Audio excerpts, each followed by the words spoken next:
Hello friends, आज हम start कर रहे हैं मैमोग्राफी की अगर हम बात करें तो ये हमारे पास में एक स्पेशलाइज्ड मेडिकल इमेजिंग टेक्निक होती है जिसके अंदर पे ब्रेस्ट की रेडियोग्राफी की जाती है।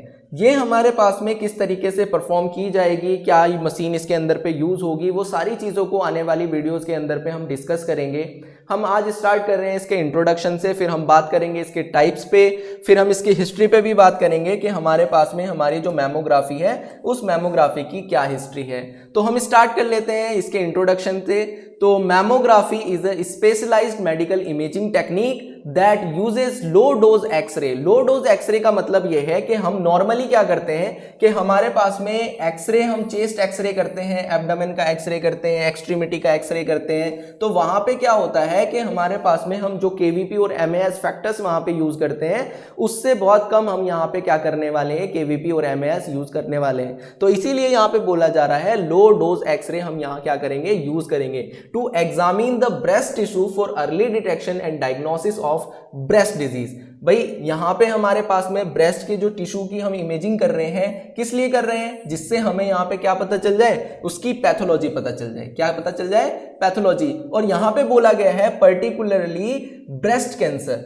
देखो हमारे पास में ये जो मैमोग्राफी होती है ब्रेस्ट कैंसर के लिए होती है, ठीक है, लेकिन जरूरी नहीं है कि हम इसको सिर्फ ब्रेस्ट कैंसर के लिए ही करें, ठीक है। मोस्टली ये ब्रेस्ट कैंसर के लिए यूज की जाती है, लेकिन जरूरी नहीं है कि हम सिर्फ इसको ब्रेस्ट कैंसर के लिए ही यूज करें। हमारे पास में क्या है, देखो सिंपल ही है कि हम अगर ब्रेस्ट के अंदर पे कोई भी दिक्कत, कोई भी परेशानी होगी तो मैमोग्राफी को परफॉर्म किया जाएगा, ठीक है। तो ये बात याद रखनी है। It is one of the most effective screening tools available for identifying abnormalities such as tumour और माइक्रो कैल्सिफिकेशन। ये हमारे पास में अगर किसी को ट्यूमर हो गया या माइक्रो कैल्सिफिकेशन हो गया किसके अंदर पे, ब्रेस्ट के अंदर पे, तो उन सब चीजों को देखने के लिए हमारे पास में क्या परफॉर्म किया जाता है, मैमोग्राफी को परफॉर्म किया जाता है, ठीक है। अब यहाँ पे बात आती है कि हमारी जो मैमोग्राफी होती है ये कितने टाइप्स की होती है, इसको कितने टाइप में क्लासिफाइड किया गया है, इसको दो टाइप में क्लासिफाइड किया गया है। जैसे हमारे पास में क्या है, स्क्रीनिंग मैमोग्राफी, और दूसरा है हमारे पास में डायग्नोस्टिक मैमोग्राफी। अब यहाँ पे बात आती है व्हाट इज स्क्रीनिंग मैमोग्राफी। भाई स्क्रीनिंग मैमोग्राफी का मतलब होता है कि आप रूटीनली चेक करवा रहे हो अपनी ब्रेस्ट को। क्या करवा रहे हो? रूटीनली चेक करवा रहे हो।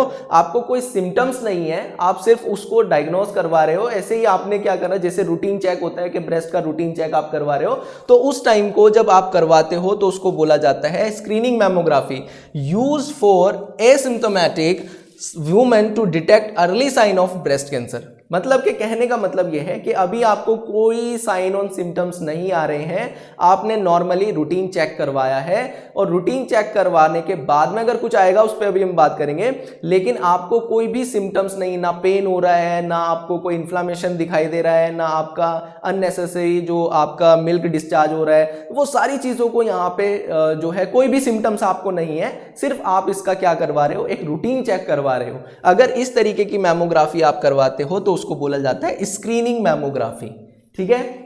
अब यहां पे दूसरा टाइप आता है डायग्नोस्टिक मैमोग्राफी।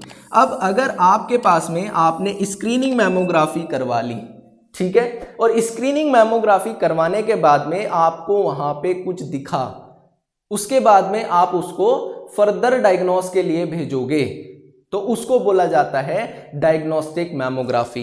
तो यहां पे बात आती है performed when there are symptoms such as lymph pain और निप्पल डिस्चार्ज और if abnormalities are detected in screening mammography. अगर कोई हमारे पास में, और जरूरी भी नहीं है कि हमारे पास में पहले स्क्रीनिंग मैमोग्राफी उसके बाद डायग्नोस्टिक मैमोग्राफी को हम तब भी परफॉर्म कर सकते हैं अगर वहां पे किसी को उसकी नॉर्मल स्क्रीनिंग मैमोग्राफी नहीं हुई है लेकिन उसको दिक्कत हो रही है, उसको कोई पेन हो रखा है, इन्फ्लामेशन हो रखी है, या उसका निप्पल डिस्चार्ज हो रहा है, ठीक है, वो सारी चीज़ों को हम, अगर वो सिम्टम्स उसके अंदर पे हैं तब भी हम डायग्नोस्टिक मैमोग्राफी को परफॉर्म कर सकते हैं, ठीक है।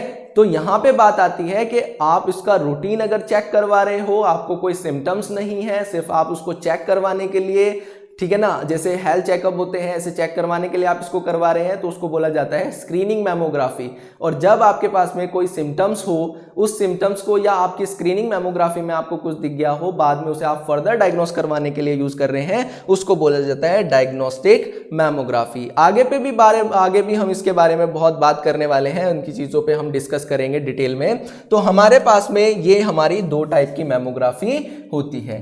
नेक्स्ट हम बात कर लेते हैं इसकी हिस्ट्री पे कि हमारी जो मैमोग्राफी है, मैमोग्राफी की क्या हिस्ट्री है। तो हमारे पास में 1913 में 1913 में हमारे एक सर्जन थे जिनको जो हमारे जर्मन सर्जन थे उनका नाम था एल्बर्ट सेल्मोन। उन्होंने सबसे पहले हमारी जो मैमोग्राफिक स्टडी है उसको परफॉर्म किया था, मतलब ब्रेस्ट की रेडियोग्राफी इन्होंने सबसे पहले क्या करी थी, परफॉर्म की थी। लेकिन करी किस पे थी, जो हमारी नॉर्मल जो हमारी एक्सरे मशीन है ना, जिसपे एब्डोमेन का एक्सरे हो रहा है, चेस्ट का एक्सरे, उसी पे ही इन्होंने परफॉर्म किया था। उसके बाद में क्या हुआ कि हमारे पास में 1927 में ओटो क्लैंसमिट ने इसका नाम दिया कि इसको हम मैमोग्राम या मैमोग्राफी बोलेंगे। मतलब कि जब हमारे पास में सबसे पहले मैमोग्राफी की स्टडी करी गई तो उस टाइम पे इसका नाम नहीं था कि इसी को ही हम मैमोग्राफी बोलेंगे।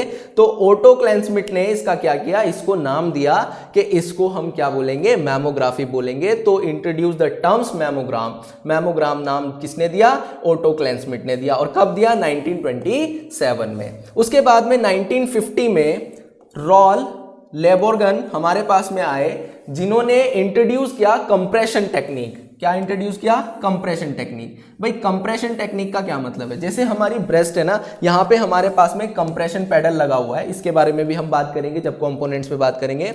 वो क्या करता है, ब्रेस्ट को कंप्रेस कर देता है। क्या कर देता है, जैसे हमारी ब्रेस्ट है ना ऐसे करके, तो हमारे पास में उसको कंप्रेस करने का काम करता है, जिसकी वजह से हमारे पास में जो इमेज क्वालिटी होती है वो भी अच्छी दिखती है और हमारी जो रेडिएशन की डोज होती है वो भी हमारे पास में रिड्यूस हो जाती है। क्यों हो जाती है, कैसे हो जाती है, उस पर भी हम बात करेंगे, ठीक है। उसके बाद में हमारे पास में 1960s के अंदर पे एक आए हमारे रॉबर्ट एगन। रॉबर्ट एगन अमेरिकन रेडियोलॉजिस्ट थे, जिन्होंने हमारी मैमोग्राफिक यूनिट जो मैमोग्राफिक टेक्निक थी उसके अंदर पे यूज की फाइन ग्रेन इंडस्ट्रियल फिल्म, जिसकी वजह से हमारे पास में क्या हुआ कि जो ब्रेस्ट कैंसर था वो उसकी इंप्रूविंग और बढ़ गई, मतलब वो सिग्निफिकेंटली इंप्रूव हो गया, जिसके अंदर पे अच्छे से हमें पता चलने लग गया ब्रेस्ट कैंसर यहाँ पे डेवलप होने वाला है, ठीक है। तो ये जो टेक्निक हमारे पास में यूज होनी स्टार्ट हुई और इस टेक्निक का जो नाम दिया, इस टेक्निक का नाम दिया ईगन टेक्निक।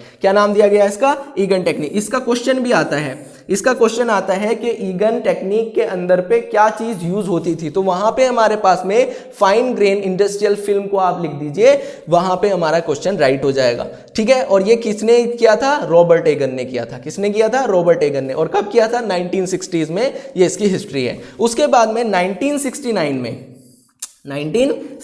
में जो हमारी डेडिकेटेड मैमोग्राफी यूनिट है उसको डेवलप किया गया और इसके बाद से हमारी जो मैमोग्राफी की मशीन है वो मैमोग्राफी की मशीन सेपरेटली बनना स्टार्ट हो गई। जो जर्नल एक्सरे मशीन हमारी होती थी वो सेपरेट हो गई और ये जो मैमोग्राफी की मशीन, मतलब अब हम उस मशीन पे काम नहीं कर रहे हैं जो हमारे पास में जर्नल एक्सरे कर रही है, जैसे chest x-ray, abdomen x-ray, pelvic x-ray, extremity के एक्सरे, उसी मशीन पे पहले यहां तक तो परफॉर्म कर रहे थे हम ये सारी चीजों को, मतलब मैमोग्राफी पहले इसी मशीन पे परफॉर्म हो रही थी। लेकिन उसके बाद में 1969 में मैमोग्राफी यूनिट को अलग बना दिया गया, उसके अंदर पे सॉफ्ट टिश्यू टेक्निक को हमने अप्लाई करके उसी को ही हमने यहाँ पे डेडिकेटिव मैमोग्राफी यूनिट को डेवलप कर दिया। तो ये हमारे पास में क्या है, एक हिस्ट्री है हमारी किसकी, मैमोग्राफी की। किसकी, मैमोग्राफी की। अब यहाँ पे हम आगे पे बात कर लेते हैं कि हमारे पास में जो मशीन इसके अंदर पे यूज होने वाली है, उस मशीन के जो हमारे कंपोनेंट्स है वो क्या क्या होंगे।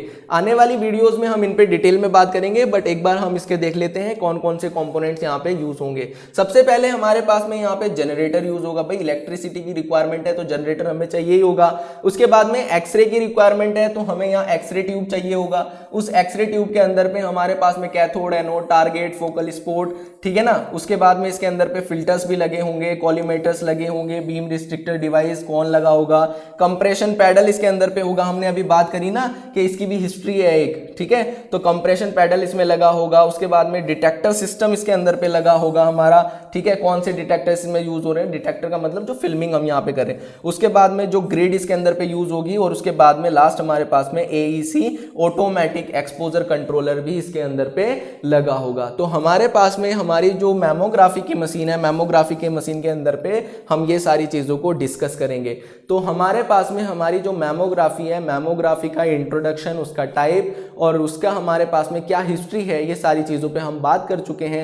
नेक्स्ट वीडियो में हम इसके मशीन के कॉम्पोजिशन पे बात करेंगे कि हमारे पास में जो मैमोग्राफी की यूनिट होती है ये कैसे बनी हुई है, ये क्या काम करती है, कैसे फंक्शन करती है, वो सारी चीजों को हम आने वाली वीडियोस के अंदर पे बात करेंगे। और फिर बाद में हम उसके जो पोजीशंस होती है या किस तरीके से इसको परफॉर्म किया जाता है, क्या क्या टेक्निक होती है, वो सारी चीजों को भी हम इसके अंदर पे डिस्कस करेंगे। तो आज की वीडियो में इतना ही। Thank you very much. Please subscribe my channel.